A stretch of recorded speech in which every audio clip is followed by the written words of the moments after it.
Third reason যেটার জন্য আপনার ভেরিফিকেশনটা দেরি হয়ে যায়, আরেকটা সবচেয়ে বড় কারণ যেটার জন্য ভেরিফিকেশন লেন্দি হয়ে যায়, সেটা হচ্ছে কি যে মামা চাচা ইনফরমেশন। এখন অনেকজন আছেন এখানে, যেমন আমার এখানে মামা চাচার ইনফরমেশন আছে, আমার মামার খালার ইনফরমেশন আছে।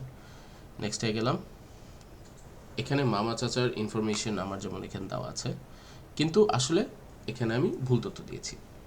আমার চাচা আছে 3জন, সো এখানে আমি সবাই ইনফরমেশন দিইনি। এই ক্ষেত্রে অনেকজনের হয়ে থাকে, অনেকজন হচ্ছে গিয়ে 0 দিয়ে থাকে এখানে, মানে তাদের কোনো মামা চাচা নেই। বাংলাদেশের মতো একটা জায়গায় মামা চাচা খালা ফুপু এরা থাকবে না, এটা খুবই আনলাইকলি একটা জিনিস হয়ে থাকে যে আপনার বাবা মা একমাত্র 2জনের সাইডে হচ্ছে গিয়ে একমাত্র সন্তান।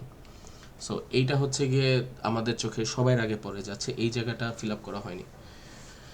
যে একটা জিনিস বলে দিই যে এটা ইম্পর্টেন্ট কেন, এটা দিয়ে কিন্তু হচ্ছে কি অনেক কিছু টেস্ট করা হয়, সিরিয়াসনেস টেস্ট করা হয়, তারপর এই ভেরিফিকেশন সব তথ্যগুলো আসলে খুব ইম্পর্টেন্ট। সো এটা আপনারা যখন যাবেন তখন এটা অবশ্যই ফিল আপ করবেন, কারণ আপনাদের সুবিধা হবে এটাতে, তাহলে আপনাদের ভেরিফিকেশনটা অনেক দ্রুত হয়ে যাবে।